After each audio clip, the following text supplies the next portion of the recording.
could do this just a little bit more corny? Corny? Well, where do you want to do this act? The Copa or on a farm? Don't knock the farm.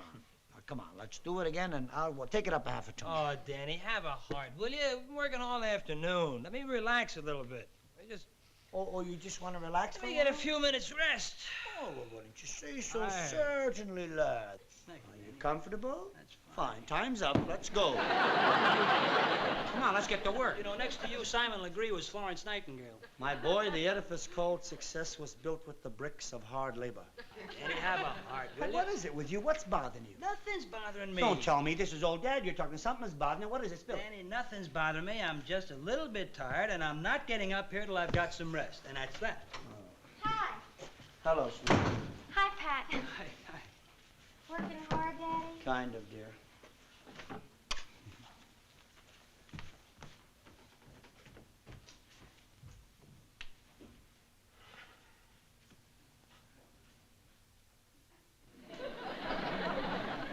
Nothing bothering you, huh? Pat? Pat? Yes, sweetheart? Sweetheart! Nothing bothering you, huh? Oh, come on, lay off me, will you? Well, you don't have to be so glum about it. You're not the first guy that's fallen for a girl. Well, that may be true, but I think I'm the first guy who's had this particular problem. What's your problem? My problem, sir, is that I have no problem. Your problem is you have no problem? You know how Terry is. She's the world's leading idealist. If somebody's in trouble or they got a problem or they need advice or help, boom, she's right in there. But I don't need any advice or help. I've got no problem, so she doesn't know I'm alive. That's my Terry. Is she always like that? Yeah, I'm afraid so. When she was real little, every sick bird or stray cat or what have you in her neighborhood was her own personal charge, her own friend, you know. I'll never forget one time she was 4 or 5 years old. She brought one of these little creatures home with a broken leg. And there she was trying to put the tiniest little splint on this thing. It was the weirdest thing you ever saw. Weird. What's so weird about trying to fix the broken leg of some poor little creature? An ant? You know, maybe that's the answer. What? Maybe I should break my leg. No, I mean it. I'm serious. I'm making a good living. I'm getting ahead in my profession. My health is fine. Yeah, tough luck, kid. Hey, listen, it gets worse. What? Not only I don't have a problem, but I'm a useless entertainer. You're a what? Useless entertainer. What kind of a crack is that? That's what Terry said. Oh, come on. Danny, believe me, it's a quote. Terry? That's what she said to me. Pat Hannigan, in a world fraught with insecurity and threatened with destruction, you stand amidst the turmoil making petty, pointless jokes. Nothing but a useless entertainer. End quote. My daughter Terry said that? Well, how do you like? I wasn't so useless when I came up with the money to send you to college. Pretty good, huh? You send your kid to college so she can get educated and find out you're useless. Harry! Don't call her Danny, will you? What are you talking? Never mind, I want to straighten her out. It's gonna sound like I snitched Never on mind. you. Terry! You come down, dear. Really, Daddy? Do you have to shout so? Yeah, I have to shout so otherwise you wouldn't pay any attention to me. After all, I'm just a useless entertainer. Oh, Pat's been talking to you. Baby, Never mind apologizing. She should apologize. What do you mean calling your daddy's profession useless? Is it useless to bring laughter to people? Useless to make them forget their troubles? Don't you know that laughter is one of the best medicines in the whole world? I know that, Daddy. Well, I should hope so. But where do you dispense this medicine? I beg your pardon? In nightclubs. Where do you want me to work, in a drugstore? Oh, really, Daddy? Don't you realize who goes to nightclubs? Wealthy executives and their bejeweled and bemink wives. You waste the medicine of laughter on them, when the ones who really need help are the young people, the products of the insecurity of an atomic age. Oh, get out of here. But do you care about them? Who's them? Who? The sensitive, poetic, lost generation that's trying so hard to find itself. Do you cry out and protest? Do you reach out one hand to help them? No! How can you be so heartless?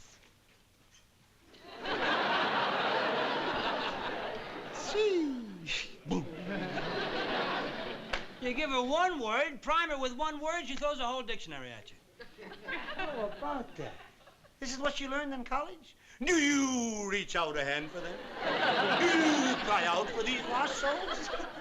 Who are these lost souls she's weeping for? They gotta be the fellas downtown in the village in places like, you know, the Crippled Cat and the Zen Den. Spots like that. You mean where those guys with the beards come out with that weird poetry Same that makes no guys, sense? same Well, how would guys. she know about them? She's never been in those places. She knows all she knows about life from books. The biggest mistake you ever made was teaching her how to read. But if she ever saw her heroes in the flesh, she'd sing a different tune. Yeah, she might. Hey, your problem is all over, Dad. I got an idea. We'll take her down to the Zen Den.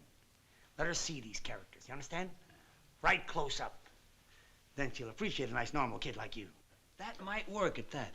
What do you mean, might? When it comes to raising kids, buddy, you're looking at the master strategist. Why, in no time at all, my daughter will be running into your arms. Oh, gee, that's great, Danny. Makes you feel wonderful. And if you catch her, I'll break every bone in your body.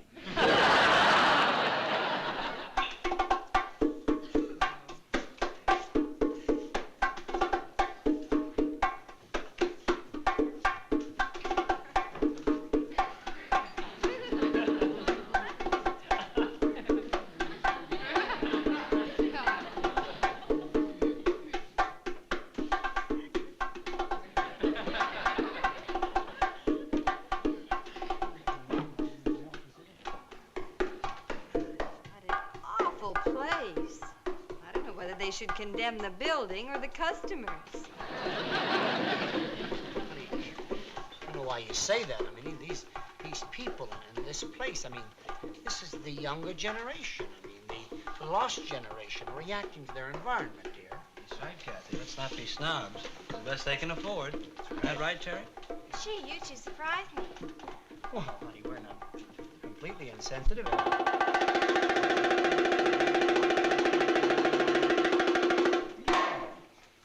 Good evening, like. What is that? You got me. Before we get into tonight's gig, I'd like to make a few announcements, like. First, a moment of silence on behalf of Jack Schweitzenhoff, who has recently departed from among us. Took a job at Sears Roebuck. I'd also like to announce that Vinnie Johnson has dropped his beret into the espresso machine. So if anybody happens to find a tassel in his cup, please return it. Tassel in his cup? And now, here's the scene you've been waiting for. Roy Dixon in his latest poem, accompanied by Waldo Kinster on bongos. Yeah, baby. And, Roy has asked us to announce that there should be no noise going on while he's reciting like it really bugs him. Now, here he is. Roy Dixon, the voice from way out.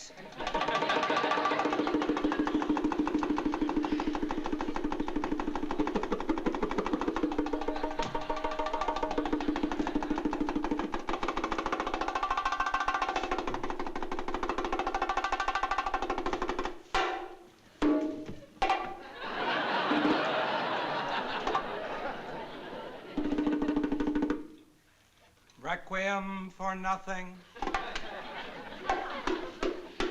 A prayer for the inside of the outside of emptiness, which is nothingness, and when it is laid to rest, may bring the rebirth of somethingness, which may be just another Zen highway to oblivion, so don't get too sucked in.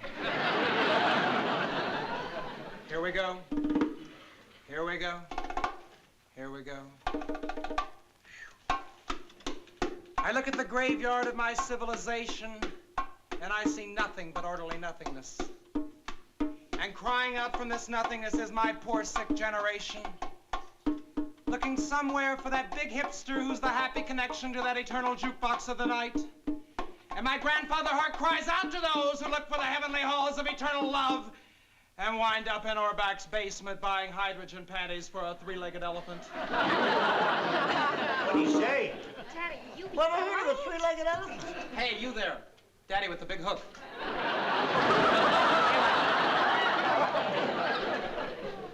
Hey, man, there's a nose that's really out. Like Daddy, now, I did request no interruptions now, didn't I? So, hey, Daddy, I'm talking to you. So, like, don't bug me, huh? Don't be a drag, man. Don't steam me. Arpeggio, Waldo. And to those who took a steamship to the Zen shores of an oriental paradise, only to meet up with the eternal mother-in-law and wind up in Glendale and in Pittsburgh and all over the country crocheting doilies for a one-eyed poodle. And to everyone else of my lost generation, standing naked in the graveyard of life, looking for that one mourner who comes from Albuquerque, which is the seat of Indian culture largely devoted to making warm Navajo blankets for cold American women. And to him who cried bitter tears into the salty stew of hopelessness, thereby spoiling the whole dinner for everybody, including his mother, which kept it from being too big a drag. And to everyone else in this plastic paradise who dances the cha-cha of decadence to a tune orchestrated for 2 fiddles and 6 pallbearers, goodbye, nothingness! Farewell.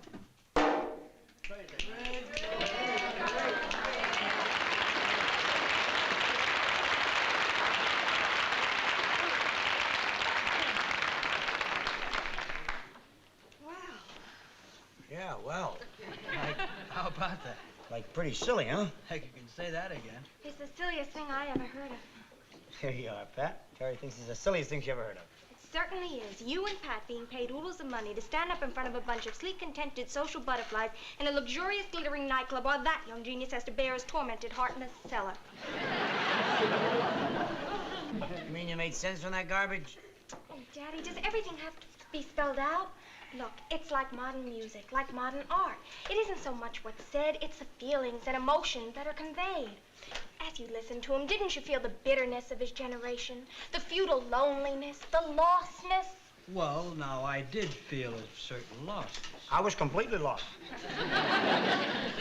Hey, look, I guess I clobbered you, huh, old Dad, with that crack about the wild hook? That's all right. But like you shouldn't bug me like you did, man. Of course. Oh, Mr. Dixon, you were just wonderful. Roy, honey, Roy. Last names are a real drag. My name's Terry Williams. I just wanted to tell you how much I enjoyed your poetry reading. Yeah, it was a gas, wasn't it? Hey, but I got stuff in my footlocker that'd really cool you. Oh, I'd love to hear it. I really would.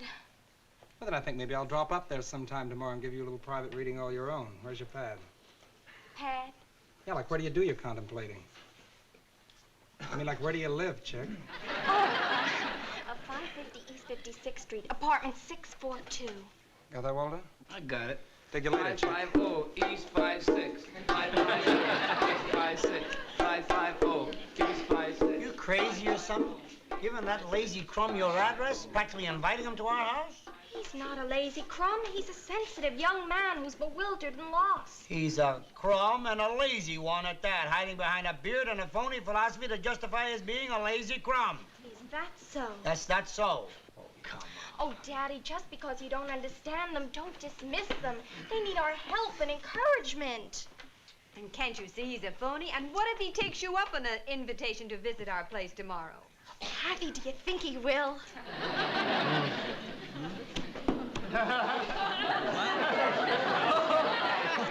I got the tassel.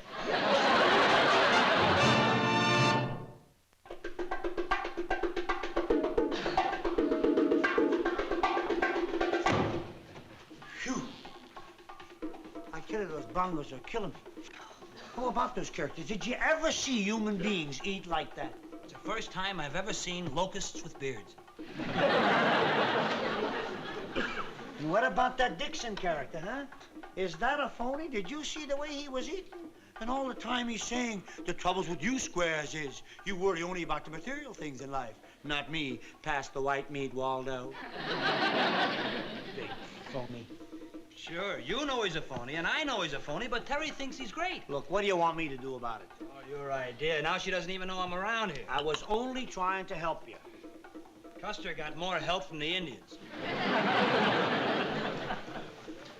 3 days and 3 nights with beatniks and bongos. How do you like this?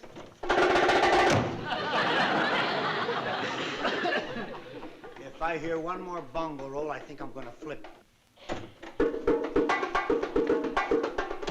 Daddy, would you buy me a set of bongos? No. But Waldo said he'd teach me if I had a set. Over my dead body. Now get out of here. Okay, but I'm telling you, man, it bugs me. It really bugs me.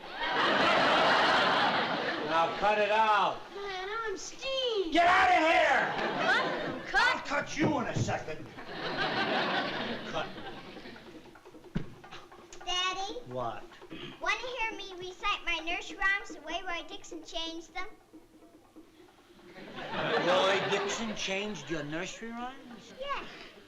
There's Jack Horner sat in a corner, contemplating a pie. He stuck in his thumb and pulled out a plum and said, "Man, what a drag."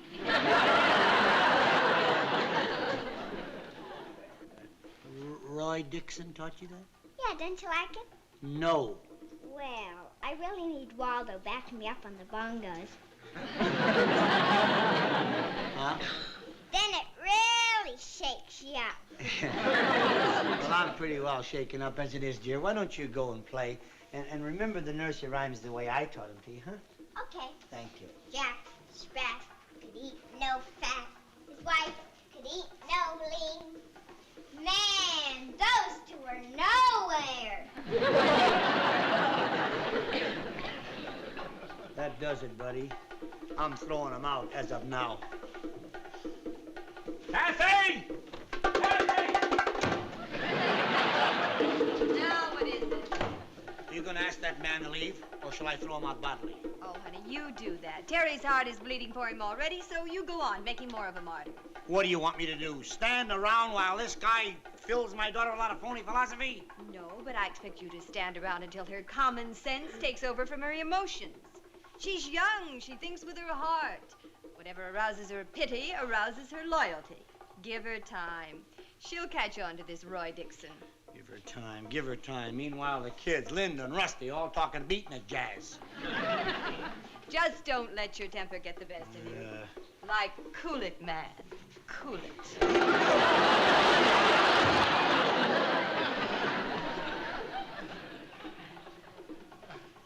That's all. I give up. I give up. Well, buddy-o, that makes two of us. Where you going? Danny, you know how I feel about Terry. Huh? But I've got my pride. What do you want me to do? Get on my knees and crawl to Yeah, Terry? yeah. Get on your knees or walk a tightrope or jump through a hoop, whatever you have to do to get your girl back. You want her back, don't you? Of course I do. Good. I got another idea. I don't want her that bad. Come back. What's your idea? Give me a chance to think of one. You don't have it. Not yet. Listen. Are you sure she's your daughter? I'm serious. Yeah, are you sure they didn't switch the babies on you in the hospital? Stop being silly. Danny, she's from a show business family. She should realize what this guy's putting down. It's nothing but double talk. My father did it for 18 years in the 18 Club. Nothing but double talk. No, Terry. The delusion that you squares cling to is that the money gig can get you out of that rabbit trap of ultimate frustration. Now, do you dig? Roy, you are 100% right. What are you talking Now, about? you stay out of this. You're a useless entertainer. I mean, I'm tired of being a slave to materialism. I want to be free. Free of the muddy chrome of the chromium corruption.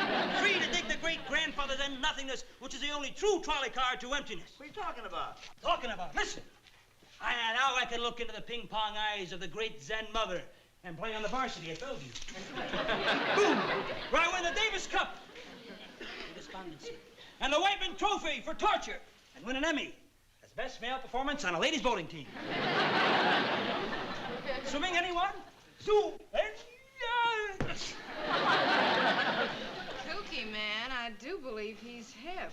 Hip nothing. He's adrift, just making fun of something he doesn't understand. Another one of his infantile schemes. Well, actually, I don't really understand it either, dear. I mean, what does he say when he talks? I mean, what does he stand for? What? You mean like, what is my philosophy, old daddy? Oh, you put the words right in your own mouth. Yeah. What is your philosophy? Well, I will tell you my philosophy, old daddy. Oh, I'll appreciate it. I am of the conviction that this little old world is in a great big mess. And me and my generation didn't make it that way, Daddy. You and your friends did. Daddy, you fix it so that nobody knows when somebody's going to drop that big firecracker and then pow, lights out. So why should I sweat and strain for the right to live in a world that I never made, to which I owe nothing, and of which I do not even approve? And so I simply withdraw from your world, old Daddy, to contemplate a better one. That's just about it. Come on, Terry, let's cut up. Leave us depart and let him lick his wounds. I guess you got told, Daddy-o. Wait a minute, you kids. Let me read this right. What you're saying is that you don't owe anything to anybody but yourselves, is that right? Now, who else is there, Daddy? Now, Roy, you're a bright boy. Anybody can tell that. You've got a lot upstairs. Now, you don't want to be a moocher all your life, I'm sure. A fellow like you could contribute quite a bit to society. Why would I even want to? Why would you want to? Look, boy, you say that my generation handed you a world that's in a great big mess. Well, what kind of a world do you think my generation got? Wars hanging over our heads, poverty and depressions. But it wasn't stylish in those days to say, I quit, I wash my hands of the whole thing like you're doing. We rolled up our sleeves. We tried to fix what we thought was wrong. Now, you can't hide your defeatism with a phony philosophy. The true sensitive artist, my boy, may be an angry, misunderstood man, but he's not a defeated man. And you are a defeated man. That just about do it for you, old Daddy? I mean, like, are you finished? I think so. Well, then I will now tell you why you will never understand. And that is, how would you know about a sensitive artist? Like, how would you know about anybody? You are nothing but a nothing, old Daddy. You are a clown, a saloon buffoon. Man, in a world full of guided missiles and futility, you blindly go your stupid way, singing your songs and telling your jokes. A useless, insensitive, unimaginative, unfeeling killer of young people's souls. Let's face it, man. You are nothing but a big nothing, Daddy-o. Now, just a minute. That's my father you're talking about. Well, we all got our problems, chick. Gee, you don't respect anything or anybody, do you? Well, don't you bug me. How dare you talk that way to a man like my father? A man who brings happiness and laughter to thousands of people. A man who's accomplishing something while you sit and make an ivory tower out of a cellar by feeling sorry for yourself. You know, I must have been crazy. There's nothing sensitive about you. And as a man, you're not worth one fraction of my father. Oh, or me too, huh, Terry? Right. That's right, Patton. Oh, Daddy, I'm so ashamed of myself. Sorry. Man, that is the sickest scene I have ever watched.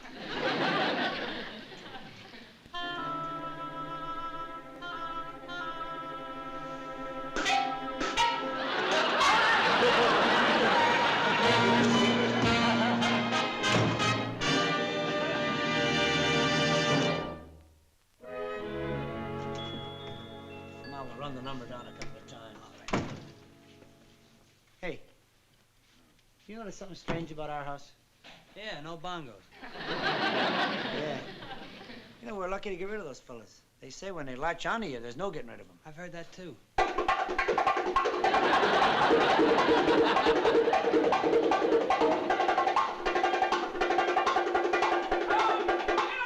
you bearded monkeys! Get out, you beatniks! Shrimp, get out of here!